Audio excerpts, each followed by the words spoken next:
irmão Paulo, Senhor, que vai nos trazer, Rogério, me perdoa, viu, irmão? O irmão Rogério, Senhor, Pai, usa ele poderosamente mais e mais como o Senhor vem usando, Senhor. Usa como instrumento teu nesta terra, Senhor. Faz grande na vida dele, Senhor.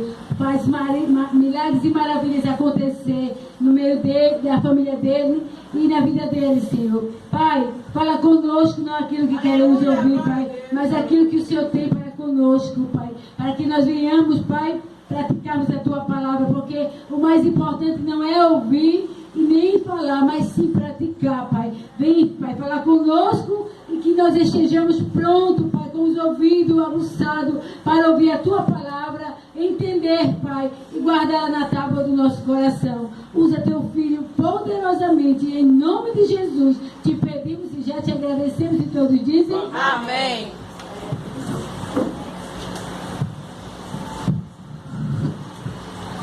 Eu saúdo os irmãos com a paz do Senhor. É motivo de alegria mais uma vez estar aqui na casa do Senhor. Me alegrei quando vim na casa do Senhor. É como se realmente a gente tivesse um encontro marcado aqui hoje. Quando eu estava vindo do trabalho, mas a minha esposa, a gente, vamos lá na igrejinha lá, ou na outra que a gente sempre vai também, falando, vamos na vizinha lá que eu quero ir lá para hoje lá. Graças a Deus, o Espírito Santo tem estado aqui nessa humilde casa de oração, mas o que vale não é a quantidade, mas sim a qualidade que se tem. Graças a Deus, o Espírito Santo tem usado a pastora Luiz Isabela, e tem feito grandes maravilhas aqui. Com certeza vai vir mais pessoas aqui para casa. A tendência dessa casa aqui é crescer com o tempo, porque está se espalhando por aí a palavra do Senhor, que é a que pega a Bíblia, que realmente a nossa irmã Cristian também está sempre aqui ajudando aqui, a nossa irmã também aqui, e a tendência com certeza essa casa crescer e dar bons frutos mais ainda. Soberano e amado Pai, Rei da Glória, Pai, aqui está, meu Pai, esse teu filho, meu Pai. Pai, me usa, meu Pai, através, meu Pai, da minha boca, meu Pai, usando, meu Pai, o Espírito Santo para falar na minha boca, meu Pai, mas não eu, meu Pai, que eu possa, meu Pai, nesse exato momento, meu Pai, me esvaziar, Pai, do homem Rogério, meu Pai, e que o Espírito Santo, meu Pai, tome a minha boca, meu Pai, nesse exato momento, não só a minha boca, meu Pai, como as pessoas aqui também estão, meu Pai, para quando vou dirigir a tua palavra, meu Pai, oh, amado de Israel, graças te dou, meu Pai, por estar aqui, meu Pai, nesta humilde casa de oração, Pai. São teus filhos, Pai, que saíram, Pai, das suas casas, meu Pai, e vieram, meu Pai, cultuar a tua palavra, meu Pai. Que o Espírito Santo do Senhor possa habitar em cada coração aqui hoje, meu Pai. Porque eu sei, meu Pai, que essas pessoas que vieram aqui, meu Pai, deixaram seus afazeres nas suas casas, com seus esposos, com seus filhos lá, para poder, Pai, vir aqui participar, meu Pai, desse culto, meu Pai, de terça-feira, meu Pai. Pai, que essas pessoas que estão aqui, meu Pai, que saiam daqui, meu Pai, não como entrou, mas sim com as suas vidas restauradas e renovadas, Pai. Pai, visita, meu Pai, a saúde, meu Pai, de pessoas que aqui estão, meu Pai, que está precisando, meu Pai, que o Espírito Santo, meu Pai, possa tocar e o sangue de Cristo possa, meu Pai, entrar na vida dessas pessoas, meu Pai, e essas pessoas, meu Pai, venham ser libertas, meu Pai. Pai, visita, meu Pai, nesse exato momento, meu Pai, o HGR, meu Pai, que eu sei, Pai, que tem pessoas ali, meu Pai, que nesse exato momento, Pai, está precisando de libertação, Pai. Oh, meu Pai, que o Espírito da morte que esteja naquele local, Pai, que seja repreendido em nome do teu filho, meu Pai. Pai, visita, meu Pai, nesse exato momento, meu Pai, os hospitais particulares desse estado, meu Pai. Visita, meu Pai, os hospitais, meu Pai, também municipais, meu Pai. Oh, meu Pai, que haja um grande mover ali, meu Pai. Eu sei, Pai, que tem vidas ali, meu Pai, que está precisando, meu Pai, só de um sopro teu, Pai. E essas pessoas, meu Pai, possam vir ter a sua vida, meu Pai, e voltar para as suas casas, meu Pai. Pai, nesse exato momento, meu Pai, visita, meu Pai, a cadeia, meu Pai, pública, meu Pai. Eu sei, Pai, que nesse exato momento, meu Pai, tem umas pessoas ali de joelho, meu Pai, clamando por ti, meu Pai. Eu não sei, Pai, qual foi a causa, meu Pai, que levou aquele detento a estar ali, meu Pai, mas liberta, meu Pai, e quando ele sair dali, meu Pai, possa pregoar a tua palavra, meu Pai. Pai, visita, meu Pai, cada uma das pessoas, meu Pai, que estão aqui, meu Pai, que estão aqui as pessoas, mas a família ficou em casa, meu Pai. Pai, repreende, meu Pai, toda a furor do mal, meu Pai. na casa dessas pessoas que aqui estão, meu Pai, que haja um sobrenatural, meu Pai, na vida dessas pessoas, meu Pai, e que essas pessoas saiam daqui, meu Pai, totalmente preenchido, meu Pai, com o Espírito Santo na tua vida, meu Pai. Aleluia.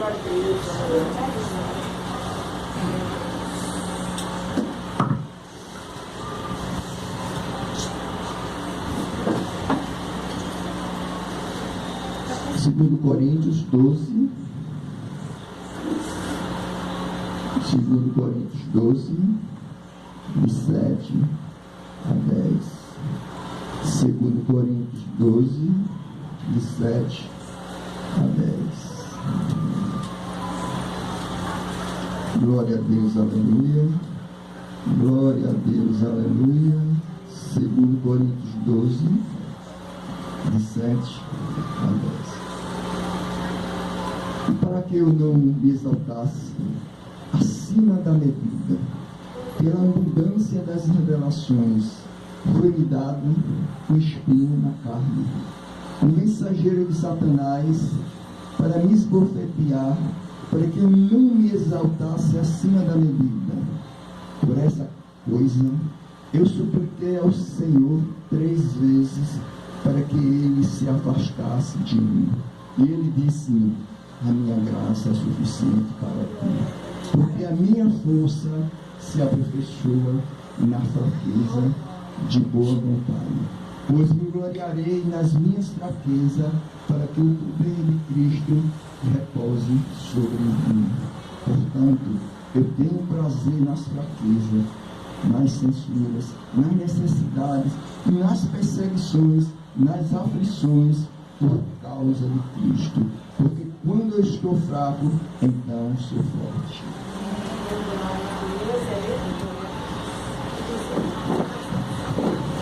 Muitas vezes a gente se preocupa em determinadas situações, e essas situações realmente nos trazem constrangimento, mas a gente tem que se lembrar que, na verdade, sempre a graça de Cristo nos basta. Então, por que se preocupar com os problemas da família? Por que se preocupar com o vizinho que fala mal de você? Por que se preocupar com alguém do seu trabalho que quer ver você por baixo? Se você tem um Deus na sua vida que tudo pode por você. Por que se preocupar com o filho, com a filha, ou com o esposo, ou com a esposa que está querendo tirar você do foco, que é a presença do Senhor? Se você tem um Deus todo-poderoso sobre a sua vida. Muitas das vezes a gente dá importância a certas coisas, e muitas vezes a gente cria um espinho na nossa carne. Temos vários espinhos na nossa carne. Temos o espinho da soberba, que a gente tem que quebrar. Temos o espinho do orgulho, que esse realmente é angustiante para muitas pessoas. Temos também o espinho da carne, que esse é o pior que tem, que é a falta de perdão. Muitas vezes a gente cria dentro da gente raiz profunda por falta de perdoar alguém que está precisando, que seja um esposo, que seja um filho, que seja um vizinho.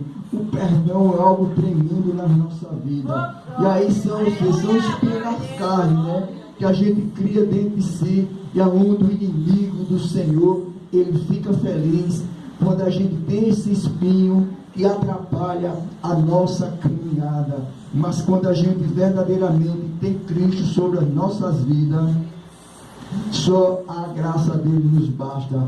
Porque às vezes a gente se preocupa com banalidade das nossas vidas. Não devemos, porque eu sei que a tribulação chega, mas Cristo falou: eu venci o mundo. Por que se preocupar com certos problemas que vêm nos atingir, se a gente tem um Deus maravilhoso nas nossas vidas? Que aqui cada um de nós receba o bom perfume de Cristo nas suas vidas, e através desse bom perfume de Cristo que você deu, que Cristo vai estar com vocês podem levar a palavra, essa palavra para uma pessoa que precisa, uma palavra para uma pessoa que está precisando, uma palavra para uma pessoa que está lá no fundo do poço, e você com esse perfume de Cristo, muitas pessoas vão ser libertadas.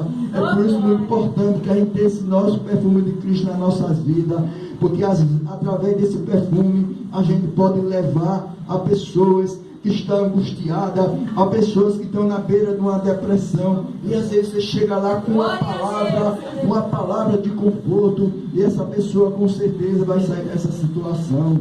Muitas vezes a gente nega uma palavra para a pessoa, porque às vezes a gente não está com o nosso coração totalmente liberto. Não quer dizer que a gente está na casa do Senhor, que a gente está totalmente isento, não. Muito pelo contrário, a caminhada é muito longa, e a gente tem que se render para muitas coisas, que justamente são esses espinhos que a gente tem, como eu falei, que é os espinhos da soberba, é o espinho da falta de amor, e outras coisas mais. Então a gente tem que se libertar, e é justamente que a gente se liberta dessas coisas quando a gente verdadeiramente adora o Pai em espírito e em verdade.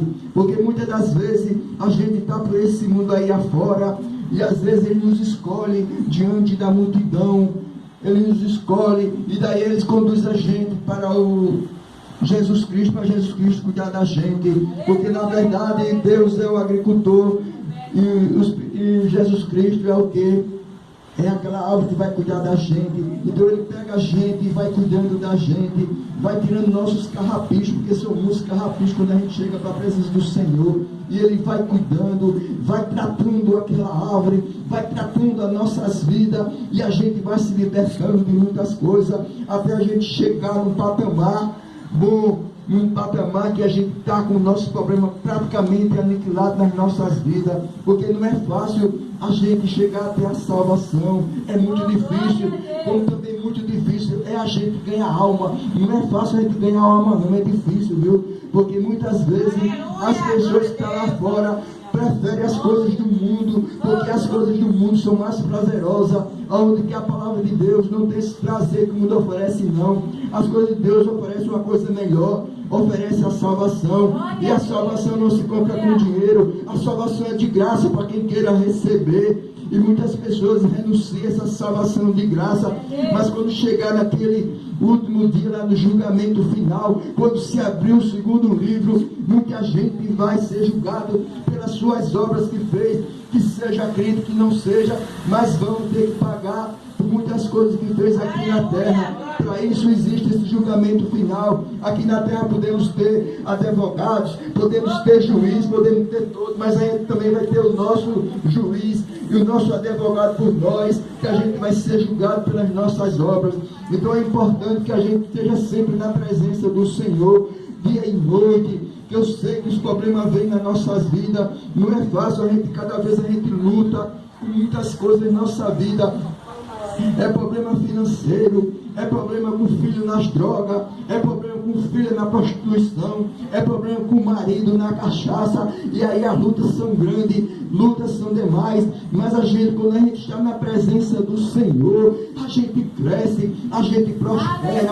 Eu tenho aquele negócio aqui no centro, e eu sei as pessoas que passam por lá, são deveras pessoas que passam por lá. A semana passada mesmo chegou uma senhora com um problema, pediu uma oração, eu fiz uma oração para ela, eu falei para ela: senhora, você está precisando de libertação, vamos cuidar para a senhora ficar boa. Conduzi ela até a igreja a qual eu comprei com a minha esposa. Chegando lá, conversei com o pastor. O inimigo botou ela para todos os lados, para não chegar lá na casa, porque sabia que ela ia ser liberta lá do mal que estava sobre a vida dela. Quando ela cheguei lá, eu fiz uma oração por ela antes de começar o culto, e quando também fiz outra oração por outro casal também que estava em tratamento lá. Esse casal também passou lá no meu trabalho também, um rapaz da igreja, um rapaz parece mais um ator de televisão, mas com problemas espirituais, problema de drogas, problema de uma série de coisas, mas graças a Deus, Deus libertou ele, e ele está caminhando cada vez mais para a presença do Senhor. Outro dia ele ligou para mim chorando, dizendo: Rogério, eu estou aqui aperreado, porque o meu passado quer me acusar. Uma pessoa chegou para mim e falou: você quer quanto para matar fulano de tal? porque ele já foi do crime, já matou algumas pessoas, tem muitas coisas erradas, cumpriu cadeia agora recentemente, está com 5 anos que ele cumpriu cadeia, foi solto, mas graças a Deus, ele está na presença do Senhor cada vez mais firme, porque grande vai ser a obra que Deus vai fazer na vida dele, como na esposa dele. Mas eu falei, você precisa de libertação, como a sua esposa também precisa de libertação. A esposa dele estava na igreja, já foi justamente ele que conduziu a esposa para a igreja. O pai é da igreja, a família em si é da igreja, mas o pai, a esposa não acredita no crescimento dele espiritual, não. Fica criticando ele, fica chacotando com ele. Eu falei, Vitor, tenha calma, Vitor, isso aí é apenas seta que o inimigo está usando para tirar você da fé. Continue firme, meu filho, continue firme, que Deus tem muita coisa para fazer na sua vida e na vida da sua esposa. Graças a Deus, na semana passada também ele esteve lá e a gente fez uma oração forte. Antes de começar o culto também eu orei pelo casal e graças a Deus foi bênção para eles. A esposa dele estava mais ou menos uns 4 meses atrás, que não queria nada com ele, sempre brigando, querendo sair dele de casa, e foi aquele maior problema entre eles lá, e ele não sabia mais o que fazer, não queria perder a esposa, e ele sempre lá, com aquele problema dele, chorando, sempre ligando para mim, tenha calma que a sua esposa vai ser tocada, e ele vai fazer obra com você. Tenha paciência com ela, porque isso aí são setas que são lançadas nas nossas vidas, são os nossos espinhos, e é justamente esse espinho que a gente tem que tirar. E eu falei para ele, se incomode não, filho, que você vai ser liberto, você e ela. E justamente Deus usou ela também lá nessa quarta-feira, justamente com essa senhora que eu levei para lá. Quando essa senhora estava em oração tremenda lá, o capeta desceu nela. Quando o pastor orou de lá,